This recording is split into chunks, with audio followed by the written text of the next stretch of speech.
This is a base tour of my Pyanodon base after about 100 hours. Pyanodon is a Factorio mod and it is awesome. There are going to be heaps of spoilers in this, so only watch this if you're expecting that. I'm going to cover a few different topics. I'm going to go over my mall setup, I'm going to go over power, science builds, smelting, animals, caravans and trains, and I'll finish with some mods that I have found really invaluable. To begin with though, let's just get oriented. So looking at milestones here, we've got automation science, PyScience 1 and logistic science all done and cranking along. We're at about 9 or 10 per minute. Has been somewhat consistent. There's a dip there, but we'll just ignore that. I also did military science, but I only used it for an extra mining productivity research. So I'll show you that, but it's not really doing much. We're well on the way towards PyScience 2, though of course still have quite a ways to go. That's currently what we're dealing with. Other milestones I'll just flash up on the screen in case anybody is curious. We've got trains, we're using them a lot. We've got fast inserters, which I don't think show here, but we've had fast inserters and long power poles for maybe the last 10 or so hours. They're the most recent sort of productivity unlocks, if you like. All right, so this is the mall setup. It's only half built, I'm still working on it. So there's either hacks like this soil extractor here. But the idea is that this warehouse here should contain my crafting inventory. So all the stuff that I want when I want to craft stuff.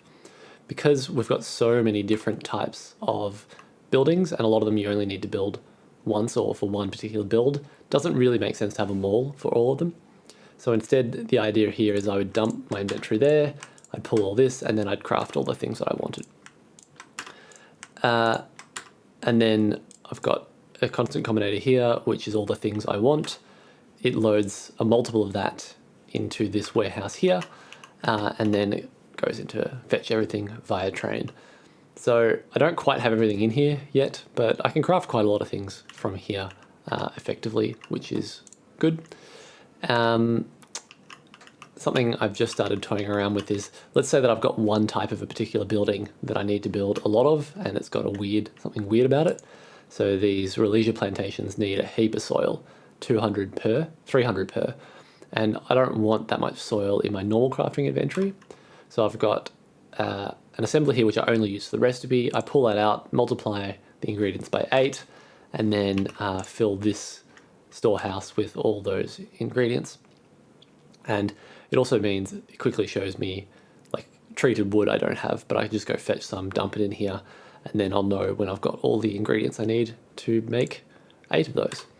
So that's quite new, but it worked. I built 8 of these quite easily just before, so we'll keep iterating on this. Over here, I've got, the idea is that this here should be the inventory that I want. And then I should just be able to dump my regular inventory in here, and it will filter out all the stuff I don't want and just give me a fresh inventory here. I spend so much time, pulling trash out of inventory and whatnot. This is only half built though. As you can see, I've only got a handful of things in here that I actually want in my inventory, but work in progress. That will come together, I think. If we go up here, so this here was my original mall area. This was sort of the starting area, and I started off by just having this caravan outpost where I just tried to collect as many different things, and then things I could belt in like aluminium, steel, soil. I did only had automation for belts and mechanical inserters and small parts, but even this got me a long way, and I still have to go back there every now and then because I haven't fully migrated to the new mall yet, but that's kind of what I started with. This was sort of the original base area. Up here, accessible by train, I've got a mall area for things you can build with iron and copper, and, well, splitters, but doesn't build anything because I don't have circuit boards. But this is relatively new, but it just loads all of them into this warehouse. I use a sushi belt here with these mechanical inserters connected to the belt and the warehouse. So that's how we know how much stuff we need. There are too many belts in here because I had it misconfigured, but general idea works, and now there's a heap of stuff for a train to come and pick up. So that's the mall area. Now onto power. So started with steam engines. Well, actually I started with a fish turbine. Where is it? I still have it. Here, one single fish turbine, providing 1 megawatt. Great stuff. I really wanted to use these, but you get them way before you can automate fish production, so you can't really automate production of these, and anyway, they don't give a heap of power. But over here was my, well, this here was my original steam build, before I realized that actually you need to get rid of ash faster than that to be more efficient. So this here is my second, no, this here, sorry, this one. This is my second version of my steam build. You can see I get 2 inserters and 2 ash exfiltrators, if you like. I don't have the steam turbines anymore because I got rid of them because I'm not using them anymore, but this got me to about 70 to 100 megawatts. I had a big build here, and then I also had a patch over here, so I did another build over here as well. That got to be about 70 to 100 megawatts before I got geothermal power. So we've got geothermal build here, and I've got 3 of those, one there, and one here. You can see I had to explore quite a bit to find that, but 50 megawatts of power at that time was quite useful. Now though, the bulk of power needs are done by this coal power plant, and I actually left it too long. This isn't supplying enough power at the moment. You can see it's browning out. I've got a new coal power plant building up here, but it's I haven't even turned these ones on because I don't have enough molten salt yet. So these take a long time to build up, so I should have started this much earlier than I did. This one's a bit fancier. I've done it so it only runs on coal and the spare coal dust as well. So it does a bit more processing of the coal to get more value per raw ore. But this pretty much doubled my power, so that will hopefully keep me going for the next little while. I played around with a little, like an org powered generator, which just uses too many orgs at the point in the game you get it.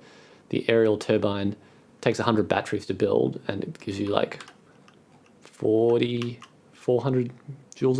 megajoules of storage or something. It's just, the math didn't work. Batteries are at such a premium even now.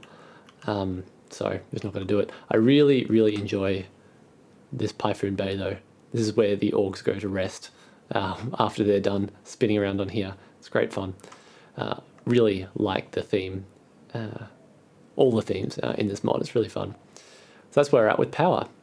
Science builds. Okay, there's not much to show off here. The only build that's half decent is this one, which looks ugly, but it's all tier 1 tech, building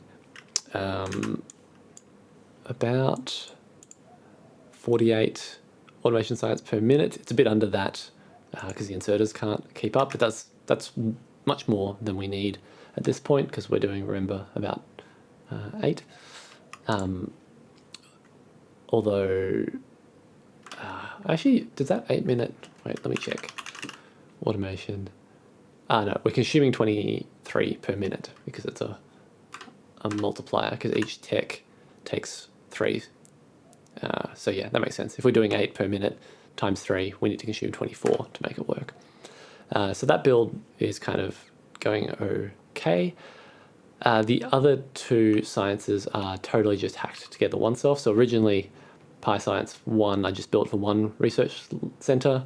I've hacked in a second one, but it's a mess. You can see I've just added in a couple of extra buildings wherever they would fit to just try and eke out a bit of extra productivity. I'm going to have to rebuild this. I've actually designed a new, well, most of a new, where is it? Well, I did design a rebuild of Pi 1 and Pi 2, but I guess of Pi 1 Automation Science, but I guess I lost it. Logistics Science here, again, was just a quick one-off to get the science packs going. That's going to need a rebuild as well. You can see other hacks, like up here, I was originally on rubber 1. I'm on rubber 2, which I had to sort of break out up here to make it fit.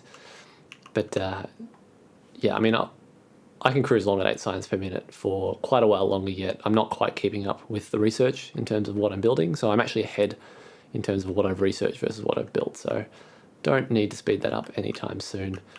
Yeah, you can see here I've just hacked in some seaweed plants wherever they would fit. I do have a military science build.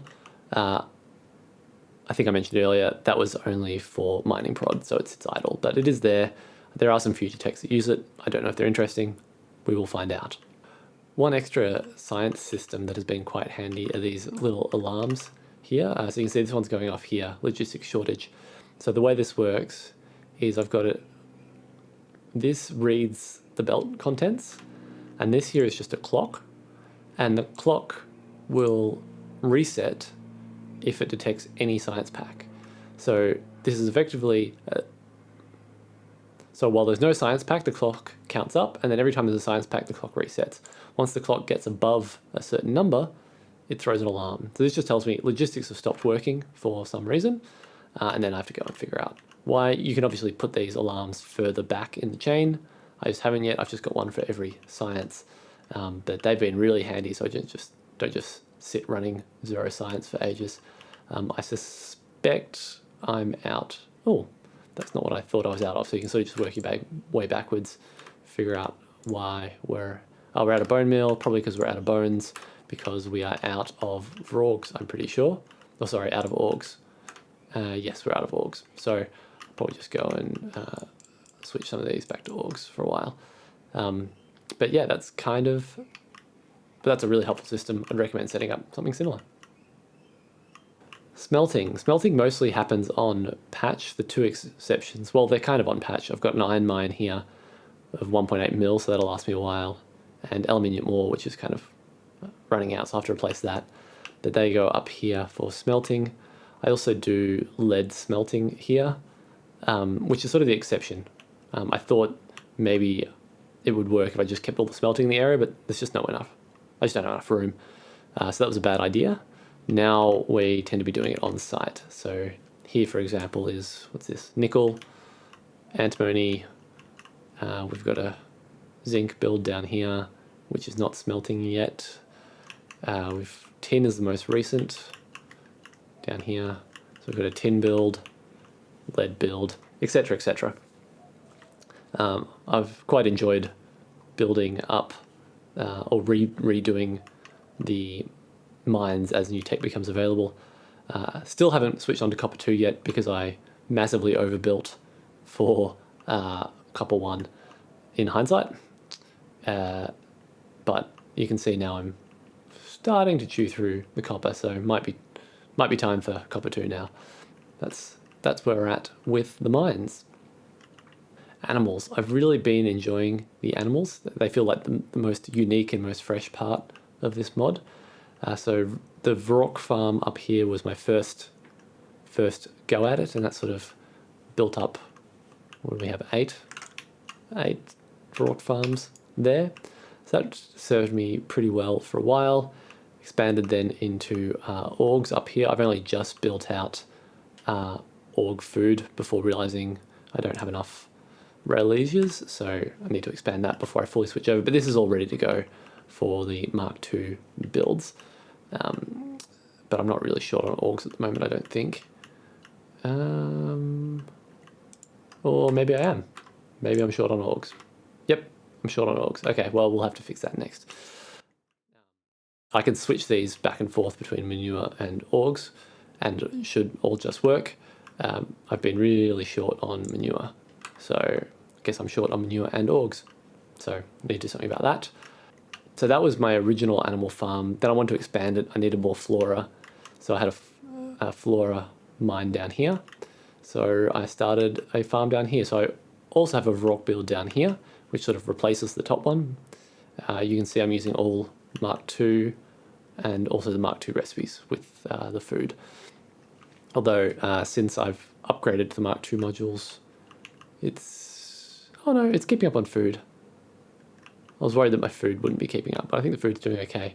I then expanded that. I've got cotton gut up here, which is currently overbuilt. Most of these things are overbuilt, and I've got Ulrich here. And then the most recent animal, I'm halfway through arcades. So I've got this starting to bootstrap now. I actually designed a much bigger build than this. You can sort of see, let's line it up. Yeah, so there. So I've got a much bigger one to go, but need to get it bootstrapped first. These releases will also feed back into the train network, so I can use that to get org2 going that I showed before. The plants are a bit similar to animals, but I've also been enjoying those. We've got tuffra or potatoes over here, pretty self-contained build. Mushrooms are a totally self-contained build, that's pretty overbuilt. And then religious don't need any other inputs, so I can just slot them down wherever I need them, which I didn't realize until a bit too late. But I've got one here, I've got some more in here somewhere, and probably need some more, to be honest. Moss I have moved off site, but I'm due for a upgrade of that to make that a bit bigger. I've chosen a few of the turds to help. So what do we do? Moon drops, I can get carbon dioxide for free, which is helpful. Fastwood forestry, more ash, more trees. That's been a good one. Creature chamber upgrade, I don't think I'm using yet.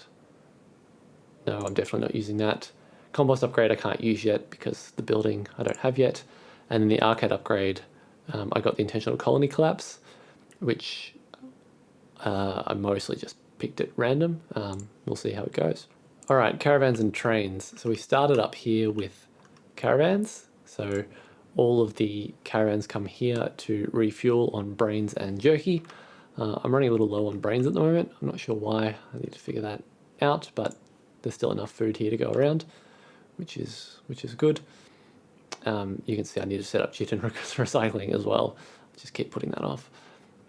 So caravans are great. I use them to just move stuff sort of around this base, but I also use them early on to move things long distances. So for example, there's a Nexlet mine up here, and some stuff gets brought down here too, I think. Can't remember where, but I know I see a caravan walking around here every now and then. Since I got trains, I've been trying to use them more. You can see the network, particularly at the base, has grown up pretty haphazardly. There's still some single lane up here, but we're mostly on multi-lane here now with a few travesties. Particularly here, I needed to add in some extra train stacking for Flora here, and that's how we made it fit. So, hooray. My favorite bit of spaghetti is actually up here. I built military science backwards accidentally, so we need to flip the trains to make it work. So, good job me, that was fun. But the train network extends pretty far. I think the longest route goes up here to a tar extractor, which was mostly me just playing around. I didn't really need any more tar at the time, but I didn't really understand how the drills work.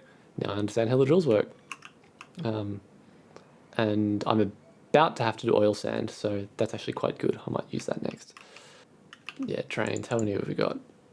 17 trains, 120 stations, and then I've got personal access train. The way I've set this up is for common places I want to go, they're in my interrupts. And the reason I do that is because if I need to go somewhere else, I can just control click it, add the temporary, and then I don't have to worry about it leaving or going somewhere else, or I don't have to find it in the list. So I found this to be the most ergonomic way of doing player access trains now with the new interrupt system. I'm using CyberSign for the trains. Makes it really easy to just set up a combinator and put in a list of what you need. Where's an example? Is this an example? Yeah, so 1,000 plates, just brings 1,000 plates. That's working really well. I really enjoy CyberSign. It just works, and the CyberSign manager is super helpful for figuring out, okay, am I supplying something? Why is it not getting picked up? What's going on? Really, this mod's in a really good spot at the moment. Finally, two other mods I want to give shout outs to. The first is Factory Planner. So Factory Planner is great, not necessarily for getting the ratios right. For more complicated recipes, it's actually not very good at that. It just gets them wrong. But you can sketch out a factory, then you can pin it, and usually what I will do is I'll just find some blank space here, right click, add to cursor, and I'll build the factory I want. Here, I've got a rough idea of ratios and how many belts and what type of inserters I need. Then ghost counter, another mod, select it, and it gives me a build list effectively for what I need to build everything that I just planned out. So that combination has been a superpower for building and planning, and saves a lot of running back and forth. And honestly, I don't think I'd be still playing this mod if not for that combo. So really recommend Factory Planner and Ghost Counter. So that's everything. That's 100 hours into a base. A typical playthrough typically takes about 1,000 hours, so we're only just getting started, but having a lot of fun, going to keep playing it. If you're playing Pi or thinking about it, let me know how it's going in the comments.